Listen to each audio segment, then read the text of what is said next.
तो आज के इस विस्तृत विश्लेषण में हमारा मिशन इसी विशाल गंगा नदी प्रणाली को पूरी तरह से डिकोड करना है। हम सिर्फ रटने वाले नहीं हैं। रटने से तो परीक्षा हॉल के दबाव में सब भूल जाना तय है। एकदम। हम समझेंगे कि ये नदियां ऐसा व्यवहार क्यों करती हैं, वे अपना रास्ता मतलब अपना कोर्स कैसे चुनती है, और उन जगहों पर क्या विज्ञान काम कर रहा है जहां ये आपस में टकराती हैं। भूगोल के उम्मीदवारों के लिए ये पैटर्न समझना बहुत जरूरी है। तो चलिए सबसे पहली पहेली को ही सुलझाते हैं। गोमुख वाली बात पर वापस आते हैं। अगर गोमुख से गंगा नहीं निकलती तो असल में वहां से क्या निकल रहा है? देखिए, गोमुख से जो धारा निकलती है ना, वो भागीरथी है। भागीरथी? अच्छा। हाँ, वो बहुत ही तेज गति से पहाड़ों को काटते हुए नीचे आती है। लेकिन गंगा सिस्टम को समझने के लिए हमें भागीरथी को थोड़ी देर के लिए किनारे रखना होगा। मतलब किसी और नदी पर फोकस करना है। नदी है अलकनंदा। अलकनंदा। चलिए मैं इसे एक उदाहरण से देखती हूँ। मान लीजिए ये अलकनंदा एक बहुत पुराना और चौड़ा प्राकृतिक हाईवे है। हाँ, सतोपंत ग्लेशियर से निकलकर नीचे की तरफ आ रहा है। सही। और पहाड़ी इलाकों में ढलान इतनी तेज होती है कि अगल बगल की घाटियों से कई छोटी बड़ी नदियां बहुत तेज स्पीड के साथ इस मुख्य हाईवे में आके मिलने लगती हैं। और मैं बताऊं, ये मिलन बहुत ही प्रचंड होता है। प्रचंड? हाँ, क्योंकि ये नदियां सिर्फ पानी थोड़ी लाती हैं, ये अपने साथ भारी मात्रा में ग्लेशियर की बर्फ, बड़ी बड़ी चट्टानें और गाद मतलब सेडिमेंट भी लाती हैं। बाप रे। तो जब दो तेज गति वाली नदियां पहाड़ों के बीच किसी गहरी घाटी में ऐसे टकराती हैं, तो उस संगम स्थल को हमारे यहाँ प्रयाग कहा जाता है। और अलकनंदा के इस सफर में ऐसे 5 प्रमुख संगम आते हैं ना? हाँ, जिन्हें हम पंचप्रयाग कहते हैं। बिल्कुल सही। लेकिन देखिए, परीक्षा में जब सवाल आता है कि कर्णप्रयाग में अलकनंदा से कौन सी नदी मिलती है, और ऑप्शन में नंदाकिनी, मंदाकिनी, पिंडर और धौली गंगा लिखे होते हैं, तो सब एक जैसे लगने लगते हैं। हाँ, ऐसा लगता है जैसे दिमाग में ही नदियों की बाढ़ आ गई हो। इन 5 प्रयागों का सही क्रम याद रखना सच में एक बुरा सपना हो सकता है। लेकिन इसे सुलझाने का एक बहुत ही दिलचस्प और अचूक तरीका है हमारे पास। अच्छा, कोई निमोनिक है क्या? हाँ, बिल्कुल। अगर हम उत्तर से दक्षिण की ओर मतलब ऊपर से नीचे आते हुए अलकनंदा के सफर को मैप पर देखें, तो एक छोटा सा वाक्य इस पूरी पहेली को हमेशा के लिए हल कर देता है। वो वाक्य क्या है? वाक्य है, विष्णु के नंद के कान में रुद्र और देव बसे। विष्णु के नंद के कान में रुद्र और देव बसे। ये तो सुनने में किसी पुराने श्लोक या कविता जैसा लग रहा है ना? लेकिन ये भूगोल के सवालों का सबसे पक्का इलाज है। तो इसे हम परीक्षा के नजरिए से कैसे डिकोड करें? मैं बताता हूँ। इसे भौगोलिक क्रम में देखते हैं। इस वाक्य का पहला शब्द है विष्णु, जो विष्णु प्रयाग को दर्शाता है। बिल्कुल। और यहाँ अलकनंदा में सबसे पहले धौली गंगा आकर मिलती है। ठीक है, विष्णु प्रयाग और धौली गंगा। इसके बाद वाक्य में आता है नंद, मतलब नंद प्रयाग। यहाँ अलकनंदा में नंदाकिनी नदी मिलती है। अरे ये तो याद रखना सबसे आसान है। नंद प्रयाग और नंदाकिनी दोनों के नाम लगभग समान है। एकदम। फिर तीसरा शब्द है कान, जो कर्ण प्रयाग का संकेत है। कर्ण का मतलब ही कान होता है। समझ गई। और यहाँ कौन सी नदी मिलती है? यहाँ पिंडर नदी अलकनंदा में अपना जल मिलाती है। ठीक है, पिंडर हो गई कर्णप्रयाग में। आगे चौथा शब्द है रुद्र, यानी रुद्रप्रयाग। यहाँ केदारनाथ की तरफ से आने वाली मंदाकिनी नदी का संगम होता है। मंदाकिनी जो केदारनाथ से आती है। अच्छा। और अंत में आता है देव, यानी देवप्रयाग। और सुनिए, यही वो सबसे महत्वपूर्ण जंक्शन है जहाँ अलकनंदा हाईवे में वो नदी आकर मिलती है जिसकी बात हमने बिल्कुल शुरुआत में की थी। जी हाँ, गोमुख से आने वाली भागीरथी। वाओ। और जैसे ही अलकनंदा और भागीरथी का पानी देवप्रयाग में आपस में टकराकर एक होता है, उस विशाल संयुक्त धारा को पहली बार गंगा का नाम मिलता है। ये बहुत ही बढ़िया था। तो अब अगर एग्जाम में कोई भी संगम पूछे तो बस उस वाक्य को याद करना है, विष्णु के नंद के कान में रुद्र और देव बसे। बिल्कुल। इस एक लाइन से 5 प्रयागों का उत्तर दक्षिण क्रम दिमाग में एकदम छप जाता है। और अलकनंदा तो हर जगह कॉमन है ही, बस हमें उस क्रम के अनुसार दूसरी नदी का नाम फिट करना है। एकदम सही। ये सच में एक बहुत ही व्यवहारिक तरीका है।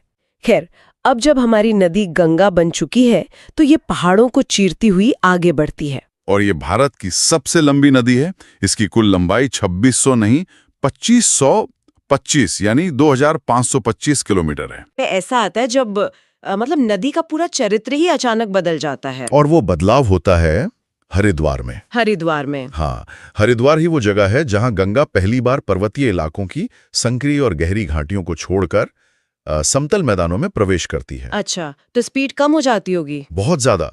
पहाड़ों में नदी की गति बहुत तेज होती है क्योंकि ढलान तीव्र होती है और वो चट्टानों को काटती है। लेकिन मैदानों में आती ढलान लगभग खत्म हो जाती है। तो नदी चौड़ी होकर एकदम शांत बहने लगती है। बिल्कुल। तो अब हरिद्वार के बाद ये विशाल नदी किन किन राज्यों से होकर गुजरती है, इस पर भी तो अक्सर बहुत कंफ्यूजन होता है ना। बहुत ज्यादा। मतलब उत्तराखंड से निकलकर ये उत्तर प्रदेश, बिहार और पश्चिम बंगाल जाती है, लेकिन इन सबके बीच एक राज्य ऐसा है जो अक्सर नजरअंदाज हो जाता है। और परीक्षक ठीक उसी बिंदु पर अपना जाल बिछाते हैं। वो राज्य है झारखंड। हाँ, झारखंड एक क्लासिक नेगेटिव मार्किंग ट्रैप है। ज्यादातर लोग सोचते हैं कि गंगा केवल 4 राज्यों से गुजरती है, लेकिन गंगा झारखंड के साहेबगंज जिले की सीमा को भी छूते हुए बहती है। मतलब भौगोलिक रूप से ये एक पूर्ण राज्य है जहां से गंगा का प्रवाह है। बिल्कुल। इसलिए सही और पूरा क्रम हमेशा यही होगा: उत्तराखंड, उत्तर प्रदेश, बिहार, झारखंड और फिर अंत में पश्चिम बंगाल। समझ गई। अब अगर हम थोड़ा स्टेट स्पेसिफिक हो जाए, मतलब राज्य स्तरीय परीक्षाओं, विशेषकर यूपीपीएससी की बात करें, तो उम्मीदवारों के लिए इस नदी का उत्तर प्रदेश के अंदर का सफर बहुत बहुत ही महत्वपूर्ण हो जाता है। हाँ, ये जानना बहुत जरूरी है कि गंगा यूपी में कहाँ से एंट्री लेती है और कहाँ से एग्जिट करती है। और उत्तर प्रदेश में इसके प्रवेश और निकास की सीमाएं बहुत स्पष्ट हैं। देखिए, गंगा राज्य के बिजनौर जिले से मैदानों में प्रवेश करती है। बिजनौर, ठीक है। इसके बाद ये राज्य के एक बहुत बड़े हिस्से को सींचते हुए कई प्रमुख शहरों से गुजरती हुई सबसे पूर्वी जिले बलिया से होते हुए बिहार राज्य में चली जाती है। बिजनौर से एंट्री और बलिया से एग्जिट। बिजनौर और बलिया दोनों ब से शुरू होते हैं, तो इसे दिमाग में रखना भी आसानी है। हाँ, ये यूपी के भूगोल का एक मुख्य आधार है। तो यूपी, बिहार और झारखंड के बाद नदी फाइनली पश्चिम बंगाल पहुंचती है। और मतलब यहाँ एक बहुत ही अजीब सी भौगोलिक घटना होती है जी। ये नदी अब तक पूरे रास्ते अन्य नदियों का पानी समेटते हुए बड़ी होती जा रही थी, लेकिन बंगाल में आके ये अचानक मतलब 2 अलग-अलग धाराओं में बट जाती है। ऐसा क्यों? इसे समझने के लिए हमें थोड़ा डेल्टा के विज्ञान को समझना होगा। डेल्टा? हाँ, देखिए, उत्तराखंड से लेकर पश्चिम बंगाल तक के 2000 किलोमीटर से भी ज्यादा के सफर में गंगा अपने साथ करोड़ों टन मिट्टी, गाद और रेत लेकर आती है। वो सेडिमेंट जिसकी हमने पहले बात की थी। बिल्कुल। और जब ये बंगाल पहुंचती है तो समुद्र के बहुत करीब होने के कारण जमीन की ढलान लगभग शून्य हो जाती है। तो पानी की स्पीड भी एकदम रुक सी जाती होगी। एकदम। नदी के पानी में अब इतनी ताकत ही नहीं बचती कि वो इस भारी मलबे को आगे समुद्र तक धकेल सके। अच्छा, तो वो सारा मलबा नदी के ही रास्ते में जमा होने लगता है। हाँ, नदी अपना रास्ता खुद ही ब्लॉक कर लेती है। अब पानी को आगे तो बढ़ना है, तो वो मलबे के ढेरों से टकराकर अगल बगल से रास्ता निकालता होगा। बिल्कुल। वो कई छोटी बड़ी शाखाओं या डिस्ट्रीब्यूटरीज में बढ़ जाता है। यहीं से इसके डेल्टा चरण की शुरुआत होती है। और गंगा 2 मुख्य धाराओं में विभाजित हो जाती है। सही। एक धारा जो दक्षिण की ओर मुड़कर भारत में ही बहती है, उसे हम हुगली कहते हैं, जिसके किनारे कोलकाता शहर बसा है। और जो दूसरी मुख्य धारा है, वो पूर्व की ओर आगे बढ़ के बांग्लादेश में प्रवेश कर जाती है, जहां उसे पद्मा के नाम से जाना जाता है। पद्मा, ये एक बहुत ही स्पष्ट, मतलब एकदम विजुअल चित्र बनाता है दिमाग में, है ना? लेकिन देखिए, ये 2525 किलोमीटर की इतनी लंबी यात्रा गंगा अकेले तो तय नहीं करती। बिल्कुल नहीं। अगर हम वापस मुख्य यात्रा पर चलें, तो इस पूरे सफर में कई और नदियां भी अपना पानी लाकर गंगा में मिलाती हैं, जिन्हें भूगोल की भाषा में हम सहायक नदियां या ट्रिब्यूटरीज कहते हैं। हाँ, ट्रिब्यूटरीज। और इन्हें अक्सर बाएं तट यानी लेफ्ट बैंक और दाएं तट यानी राइट बैंक की नदियों के रूप में एग्जाम में पूछा जाता है। और इसमें स्टूडेंट बहुत कंफ्यूज होते हैं कि कौन सा बायां है और कौन सा दायां। इसके लिए इसे विजुअलाइज करने का एक बहुत ही सरल तरीका है मेरे पास। अच्छा। तो अगर हम इसी लॉजिक से बाएं तट या लेफ्ट बैंक की बात करें, जो हिमालय की ओर से आती हैं, तो उनमें 6 प्रमुख नदियां शामिल हैं। कौन कौन सी? रामगंगा, गोमती, घाघरा, गंडक, कोसी और महानंदा। लेकिन फिर से वही बात, इन 6 नदियों को पश्चिम से पूर्व के सही क्रम में याद रखना भी तो परीक्षार्थियों के लिए एक सिरदर्दी होता है ना। हाँ, सीक्वेंस बहुत पूछते हैं। जब सवाल आता है कि घाघरा और कोसी के बीच कौन सी नदी है, तो दिमाग फिर से वहीं अटक जाता है। इसके लिए भी हमारे पास एक बहुत ही पुरानी और कारगर ट्रिक मौजूद है। अरे वाह, बताइए। एक साधारण सा वाक्य है, रामू गोमती का घाघरा गंडक की कोसी में महान है। रामू गोमती का घाघरा गंडक की कोसी में महान है। चलिए इसे भी जरा डिकोड कर ही लेते हैं। बिल्कुल। रामू से हो गया रामगंगा। सही। गोमती तो स्पष्ट रूप से गोमती नदी है ही। घाघरा भी सीधे सीधे नाम से आ गया। फिर उसके बाद गंडक और कोसी, और अंत में महान से महानंदा। एकदम परफेक्ट। ये वाक्य वास्तव में पश्चिम से पूर्व की ओर हिमालय सहायक नदियों को एकदम सही भौगोलिक क्रम में लगा देता है। ये बहुत काम का निमोनिक है। लेकिन इन सब में एक नदी ऐसी है जिसका विज्ञान जिसका बर्ताव सबसे ज्यादा हैरान करने वाला है। आप कोसी नदी की बात कर रही हैं ना? हाँ बिल्कुल, मैं कोसी नदी के बारे में ही सोच रही थी, जिसे बिहार का शोक या सौरो ऑफ बिहार कहा जाता है। ये नदी अपना रास्ता बदलने के लिए कुख्यात है। रास्ता बदलने के लिए? हाँ, और इसका कारण हिमालय के उस विशेष भूगोल में छिपा है। देखिए, कोसी नदी नेपाल के ऊंचे और अत्यंत अस्थिर हिमालयी क्षेत्रों से निकलती है। अच्छा। जब ये पहाड़ों से नीचे आती है तो इसकी गति और पानी का वेग बहुत भयानक होता है, और ये भारी मात्रा में चट्टाने और गाद काटकर अपने साथ लाती है। और फिर अचानक ये बिहार के एकदम समतल मैदानों में प्रवेश करती होगी। बिल्कुल।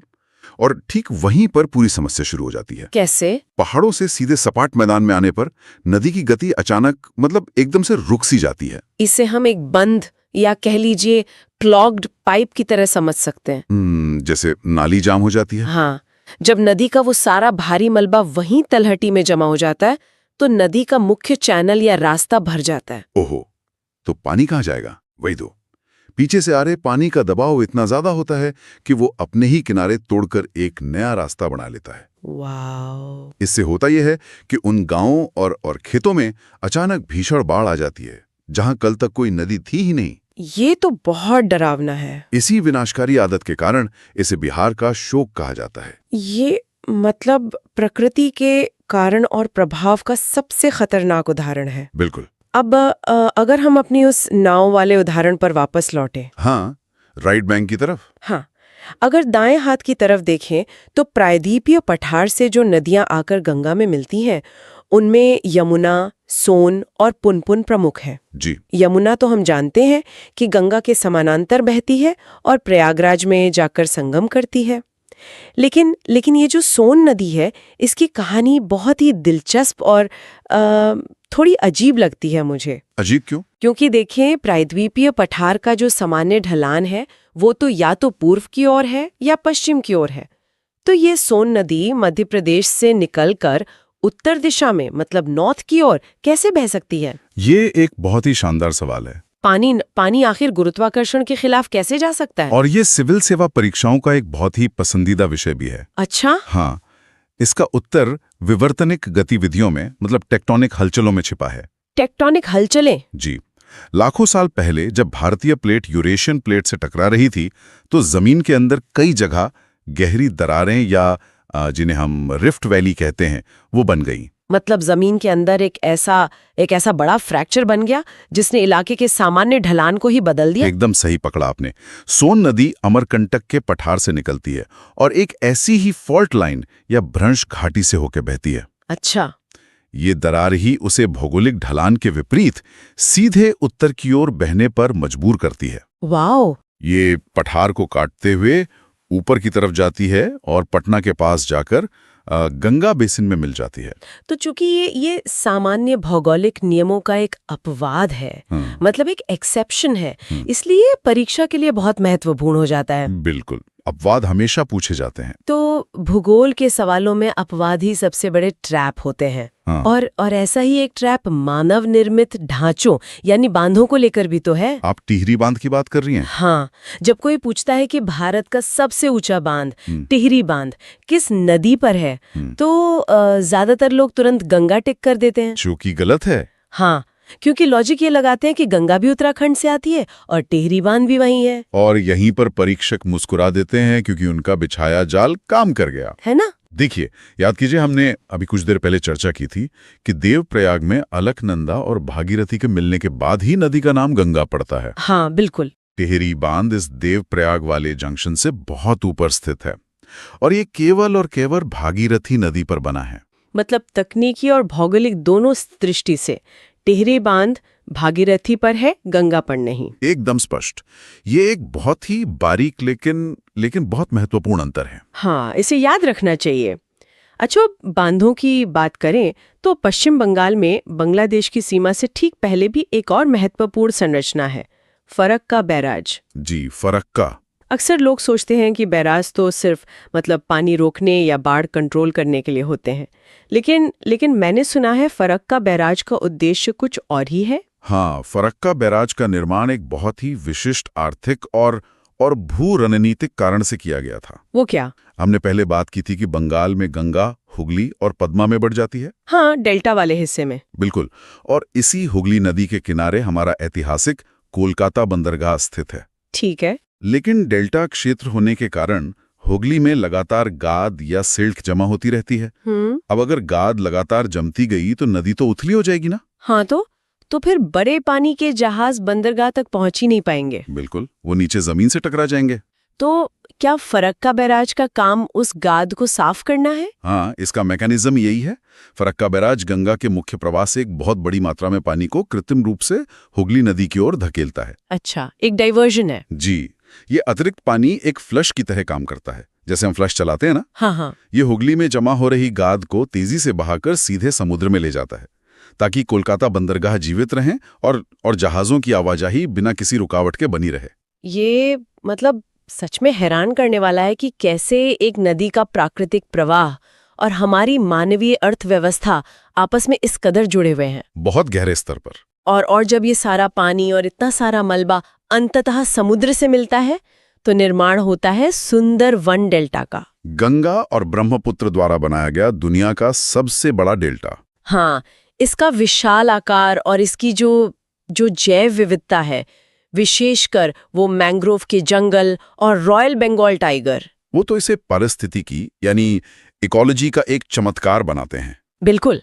और इसी परिस्थितिकी को ध्यान में रखते हुए साल 2008 में भारत सरकार ने गंगा को राष्ट्रीय नदी घोषित किया था। National river. हाँ, ये केवल एक धार्मिक प्रतीक भर नहीं है, बल्कि करोड़ों लोगों और अनगिनत जीव जंतुओं की जीवन रेखा है।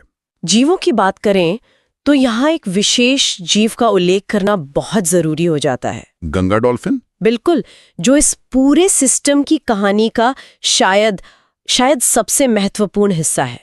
गंगा डॉल्फिन, जो कि भारत का राष्ट्रीय जलीय जीव है। National aquatic animal. हाँ, ये एक अंधी डॉल्फिन होती है जो नदी के मटमैले पानी में अल्ट्रासाउंड तरंगों या इकोलोकेशन का उपयोग करके अपना शिकार करती है। जी। लेकिन इसकी सबसे बड़ी खासियत, जो बात इसे इतनी खास बनाती है, वो ये है कि ये केवल और केवल अत्यंत शुद्ध मीठे पानी में ही जीवित रह सकती है। और विज्ञान की भाषा में बताऊं तो इसी विशेषता के कारण गंगा डॉल्फिन को एक बायो इंडिकेटर माना जाता है। बायो इंडिकेटर ऐसा जीव जो अपने आसपास के पर्यावरण की स्थिति का संकेत देता है। एकदम सही। देखिए, बायो इंडिकेटर एक ऐसा जीव है जिसकी केवल उपस्थिति या अनुपस्थिति से ही हमें सीधे तौर पे पता चल जाता है कि वो इकोसिस्टम कितना स्वस्थ है, बिना किसी लैब टेस्ट के। हाँ, चूंकि गंगा डॉल्फिन जरा सा भी प्रदूषण बर्दाश्त नहीं कर सकती, इसलिए अगर किसी इलाके में ये डॉल्फिन मजे से तैर रही है तो पानी टेस्ट करने की कोई जरूरत नहीं है। ये इस बात का प्राकृतिक प्रमाण है कि वहां का पानी साफ है और इकोसिस्टम जिंदा है। बिल्कुल। और इसके उलट अगर डॉल्फिन किसी इलाके से गायब हो रही है तो इसका मतलब है कि वो नदी तकनीकी रूप से मर रही है। हाँ, प्रदूषण का स्तर खतरे से बाहर जा चुका है। ये एक बहुत ही गंभीर और सोचने वाली बात है। बहुत ज्यादा। दोस्तों, किसी भी लर्निंग मॉड्यूल को पूरा करने के बाद सबसे ज्यादा एक्साइटमेंट किस चीज की होती है? सही सोचा, अपनी मेहनत को एक सर्टिफिकेट में बदलते हुए देखने की। इस प्रेजेंटेशन में सारे सीखने वालों का बहुत बहुत स्वागत है। ये बिल्कुल वही टाइम है जब थियरी एक ऑफिशियल पहचान बन जाती है। आज के इस एक्सप्लेनर में सर्टिफिकेशन के इस आखिरी सफर को बिल्कुल आसान और स्मूथ बनाने की कोशिश की जाएगी, ताकि बिना किसी कंफ्यूजन के हर कोई इस आखिरी पड़ाव को आसानी से पार कर सके। यहाँ एक छोटी सी पर बहुत जरूरी याद दिलानी है। Dear students, hope the video was watched carefully. उम्मीद है कि पिछला हिस्सा ध्यान से देखा गया होगा। देखिए, ये कोई नॉर्मल सी लाइन नहीं है। ये इस बात का इशारा है कि कैंडिडेट्स ने जो नॉलेज अभी गेन किया है ना, वही आने वाले चैलेंज का बेस बनेगा। उस सॉलिड फाउंडेशन के बिना आगे बढ़ना थोड़ा मुश्किल हो सकता है। ये बिल्कुल क्लियर कर देता है कि पिछली दी गई जानकारी ही फाइनल सक्सेस की असली चाबी है। तो चलिए इसमें डीप डाइव करते हैं। अब इस समझ को टेस्ट कैसे किया जाए? ये वही स्टेप है जहां स्टूडेंट्स को ये प्रूव करने का मौका मिलता है कि उन्होंने एक्चुअली में कितना समझा है। और सच मानिए, ये सिर्फ एक फॉर्मेलिटी नहीं है, बल्कि नॉलेज का एक बिल्कुल रियल और ऑथेंटिक इवैल्यूएशन है। तो सवाल ये है कि ये टेस्ट आखिर होगा कैसे, इसका प्रोसेस क्या है और शुरुआत कहां से करनी है। आइए इसको डिटेल में समझते हैं। टेस्ट तक पहुंचने का रास्ता ना बहुत ही सीधा और सिंपल रखा गया है। स्टेप 1, सीधे डिस्क्रिप्शन बॉक्स में जाना है। स्टेप 2, वहां दिए गए स्टार्ट टेस्ट लिंक पर क्लिक करना है। स्टेप 3, अपनी बेसिक डिटेल्स भरनी है। और फाइनली स्टेप 4, अपना टेस्ट पूरा करके उसको सबमिट कर देना है। बस इतना ही।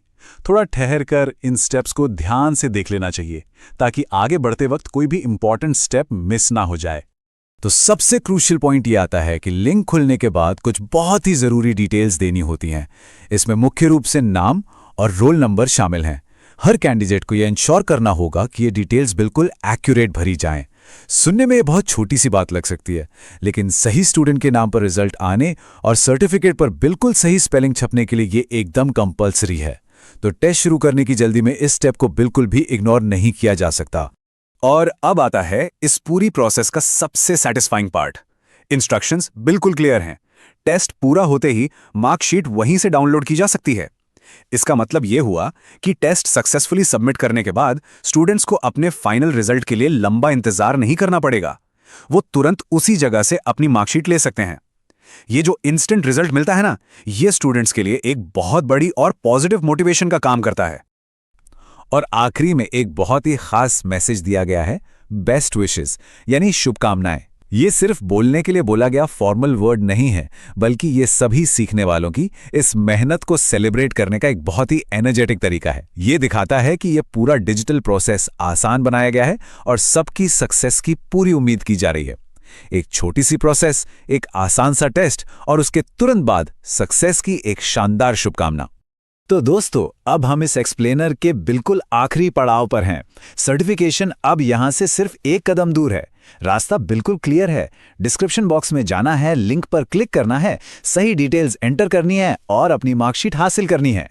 ये उन सभी स्टूडेंट्स के लिए एक जबरदस्त मौका है जो अपनी मेहनत को एक ऑफिशियल सर्टिफिकेट में बदलना चाहते हैं। मंजिल